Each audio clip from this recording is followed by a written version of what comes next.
QR's got no one to blame except themselves. Paul Pluta is the whistleblower behind documents which revealed the extent of the driver shortage. It's the executives at QR who should be ashamed of themselves. They should get out of their Statesman, get out of their 5 Series BMW and take the train. Since the data was collected, the Queensland rail saga has claimed a Transport Minister and a CEO. Now a new minister says she's determined to fix it.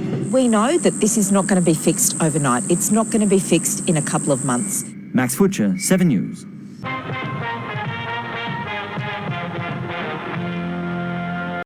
To political reporter Patrick Condren, and the Premier's been briefed, Pat, on the much-anticipated Queensland rail report.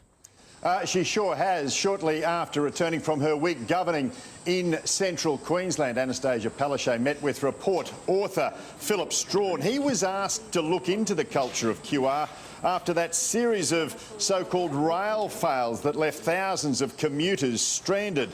The entire affair has put significant political pressure onto the Labor government, with repeated calls for the Transport Minister Sterling Hinchliffe to be sacked for his poor handling of the crisis. I want a clear path forward. I want to make sure that we never see what had happened in the past happen again, and I want to get to the bottom of it, frankly. All will be revealed on Monday after Cabinet has considered the report and plotted the government's response going forward. The highly anticipated report into Queensland Rail's timetabling disaster will be handed to the Palaszczuk government tomorrow. But the Premier won't have a chance to meet author Philip Strawn until Friday, when she returns from governing in central Queensland. Tegan George reports. It's being sold as a way to revitalise Rockhampton, the government to build an apartment complex to create jobs.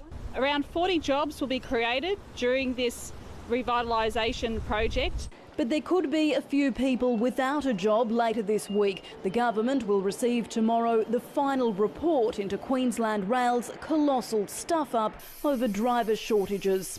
Philip Strawn wants to personally discuss his report with me when I am back in Brisbane on Friday afternoon. 3 senior executives have already fallen on their swords. The opposition wants the Premier to release the inquiry's findings tomorrow. We're not in the age of carrier pigeons. We have telephone, we have Skype. Why do we have to wait another week to see the results of the Strawn inquiry? We will be working on that report over the weekend. It will go to Cabinet on Monday, and on Monday the report will be publicly released as well as the government's response. As bad luck would have it, there were hour-long delays on the trouble-prone Redcliffe Peninsula line this morning, shut down to fix a communication problem. Delay one, I don't think will be is not good. Yes, I've felt very disrupted this morning. A fault like this could occur any time on any heavy rail system anywhere in the world. The much-touted Cross River Rail is also giving the government grief. It's fallen behind schedule and is still billions short in funding. We're ready to go. We need Malcolm Turnbull to come on board. Major works are meant to start in April 2018. And Tegan joins us from Rockhampton. Tegan, the Premier is spending the week in central Queensland.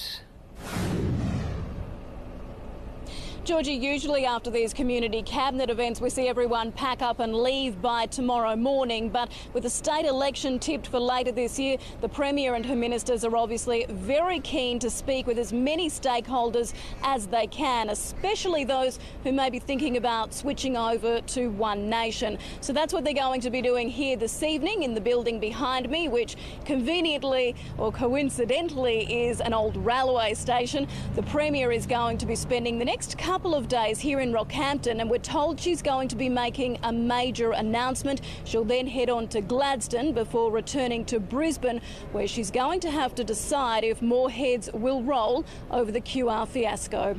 Thank you, Tegan George, live there in Rockhampton. As you've heard, the Transport Minister is also under pressure to quit. Sterling Hinchliffe joined me in the studio a short time ago. Well, Minister, you've just announced your third timetable change in a fortnight. It includes 333 fewer services Monday to Friday. Is it time for you to go?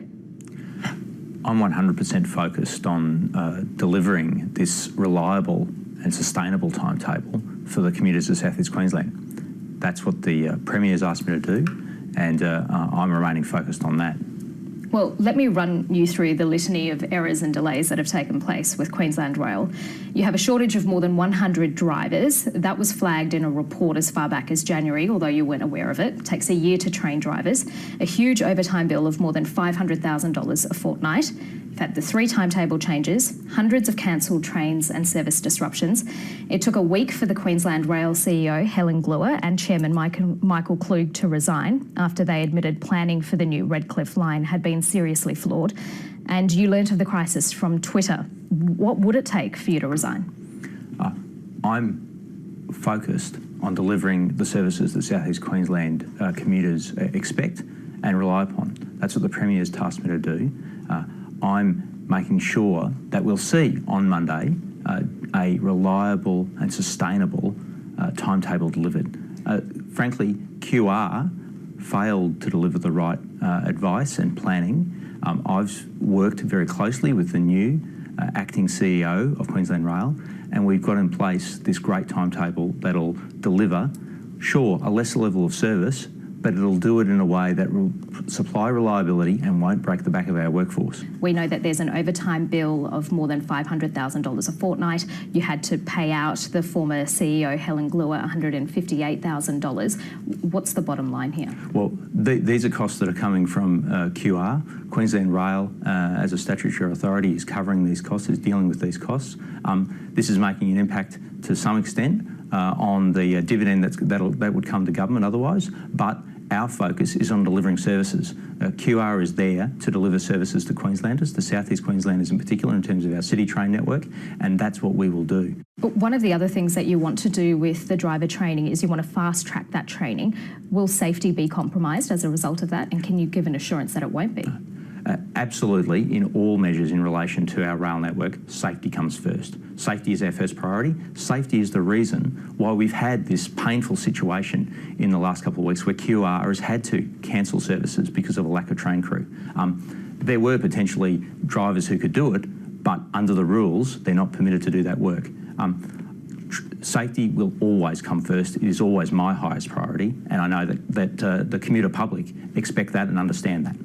Minister, thank you very much for your time today. Thank you. The Transport Minister has conceded he found out about South East Queensland's train crisis from social media. The director of his department, who's now in charge of Queensland Rail, also says he wasn't warned of an impending driver shortage. Here's State Political reporter George Roberts. The rail debacle's still dominating daily politics. Only one job they're committed to keeping, and that is the Transport Minister's job.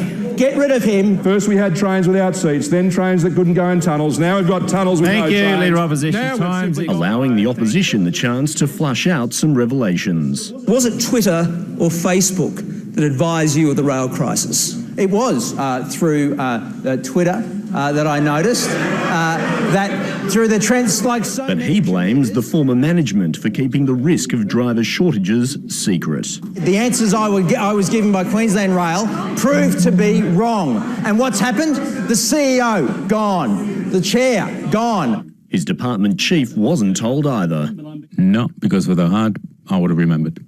If I had not been misled in the nature of briefs that I have received, I believe absolutely things could have been very different. Colleagues are protecting the battle-weary minister. I support him 100% as I know the entire cabinet does. Absolutely. Sterling Hinchliffe is working very hard. While the key Katter Party MPs think city folk could do with some perspective. Because for 9 days, Telstra services have been out in the Gulf. So for our entire region for 9 days without phone. You imagine if Brisbane was without phones for 9 days. The man brought in for damage control disagrees with the labels. And we're using the word crisis, debacle, use the word schmozzle. Actually, the train service is not that bad. It takes a year to train a driver and 100 more are needed. So when will full services be guaranteed? I always worry when people use guarantee. I can guarantee I'll be working my socks off to make sure this is all right. That's a lot of socks. George Roberts, ABC News, Brisbane.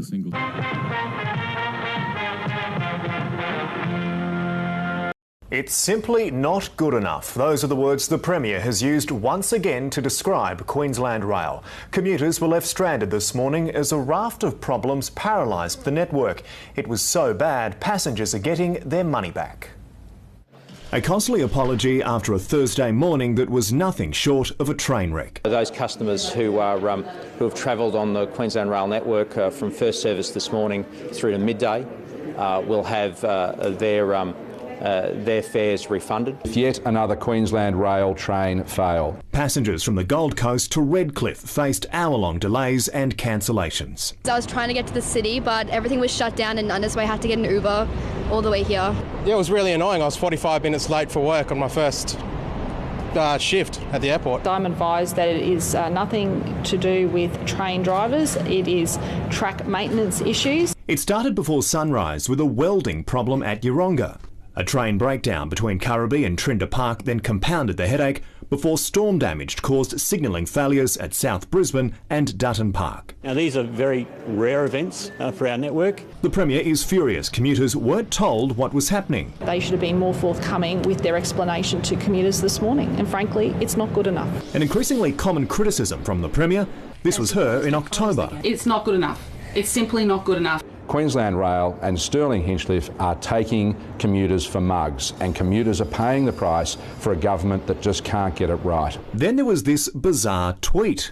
A laughing emoticon posted around lunchtime on the official Queensland Rail account. It's under investigation. All the issues that occurred this morning have been fully remediated and the network is performing as we'd expect. Meaning hopefully a smooth ride home.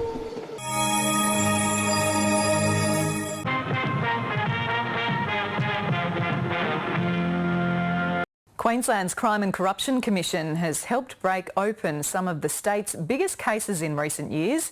Its secretive coercive hearings have forced witnesses to give up vital information, but some critics say the powers are being overused and go too far. This is one of Queensland's most secretive rooms.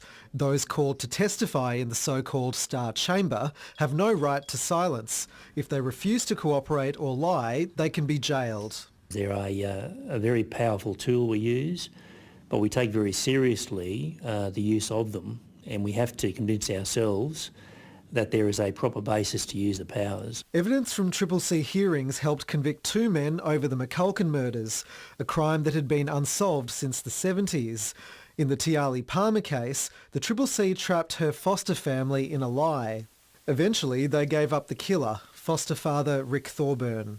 But while there's widespread support for the Star Chamber's use in major investigations, there's also concern the right to silence is being taken away in low-level cases. There has to be some balance, a balance between police powers, CCC powers on the one hand and civil liberties on the other. Over a decade, the number of investigative hearings have quadrupled to more than 340 a year. In 2017, Brisbane YouTuber Paul Pluta leaked top-secret documents detailing problems with Queensland Rail timetables and trains. Newgen is a huge up. It's understood he was summoned to the Star Chamber and forced to reveal his source.